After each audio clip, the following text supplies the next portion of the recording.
What's up, Hoopers? Back again with another basketball review video. I know it's been a while, but I've got one that I know a lot of you have been wanting to know about because I see it all the time in the comments. What does a completely chocolated, used NBA official basketball look like? Well, I've got a Spalding NBA official basketball. I've got one that's completely broken in and used, and one that's brand new, and we're going to do a comparison. Let's get into it.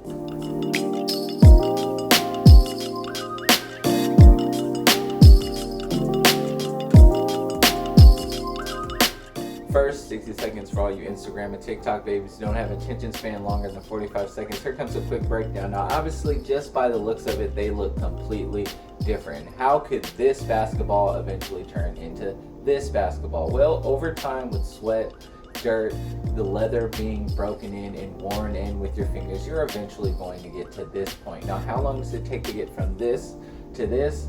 I'd say with a steady amount of basketball play, this is going to take about 4 or 5 years. It's going to take a while until your basketball starts looking like this, from the start of it looking like this. But by the time it gets to this, it's probably time for a new one.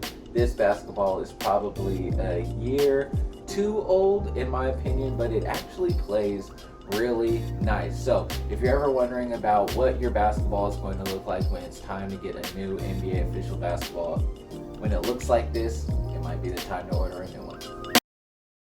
Now, of course, for those of you who love more B-roll footage and want more details and a deeper breakdown on the comparison between the basketballs, let's talk about it. Now, this is an NBA official Spalding basketball from the David Stern era. Now, the difference between the Spalding of this one and the Adam Silver Spalding really isn't much of a difference outside of a few details on the serial numbers where you kind of inflate the basketball. But outside of that, everything else is pretty much the same. The weight is the same, the feel is the same, the bounce is the same, it shoots about the same.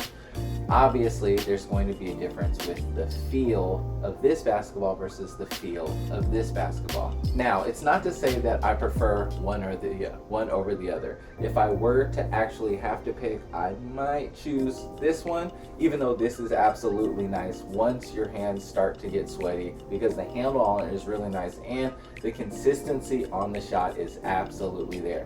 This one, obviously you're going to have that. There's still going to be a little bit more of a break-in period as far as getting used to the feel of it, because you definitely have a little bit more control on this one when your hands are cold. But if your hands are warmed up, you can move this basketball wherever, however you want it. It's actually really nice. But once it starts to get to this point, as you can see right here towards the official NBA, the leather is starting to crack. Once the leather starts to crack, it's time to either treat it, or more importantly, it's probably time to start looking for a new leather basketball. Up here in this area where you can kind of still see the pebbling, it's already worked in, it's real nice. That's the sweet spot right there. So comparison between two areas here, fantastic. This is when it's probably perfect in my opinion, as far as completely broken in chocolate Spalding basketball. This right here where the cracks are, that's too far. You don't want that. Funny enough though, on this one, on the newer one, I've got this long scratch that I've had there for a while, and I never really did too much as far as try to like buff it out or try to like minimize the damage of it. I just left it the way that it was, and I started using the basketball, and over time the ball kind of worked its, I guess the scratch rather worked itself out, and now it's kind of smooth. But as I'm looking at it, I can kind of see that layer underneath the top layer of the leather, and how there's some similarities between this scratch on there and some of the scratches and cracks that I have on there. One other thing that you may notice is that the basketballs, as far as how round they are or the shape of it, may appear to be a little different, and as you're holding them, it may actually feel like they're different, but they're actually not. What you're feeling is that The pebbling on this one, because it's so new, it's raised. So it's going to feel as if there's more texture on this basketball. It's going to feel as if maybe it's a little bit larger than it actually is. Once you get this one, because it's so smooth between the panels and the grooves, there's not much of a dip between that. It's going to feel almost like you're shooting a basketball you've never shot before. If you're someone who really likes to have control with the shot by putting your fingers in the grooves between panels, you're going to have a tough time with this basketball, because they're not, the recognition of finding it is going to be a little tricky because they're not so pronounced as, say, an Evolution or an NCAA basketball.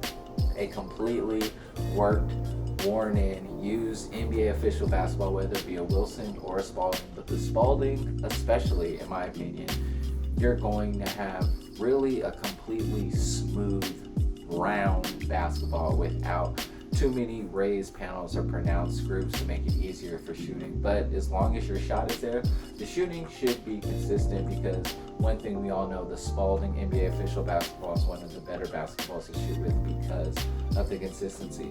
Let me know if you have an NBA official basketball, whether it's a Spalding or a Wilson, that looks this color.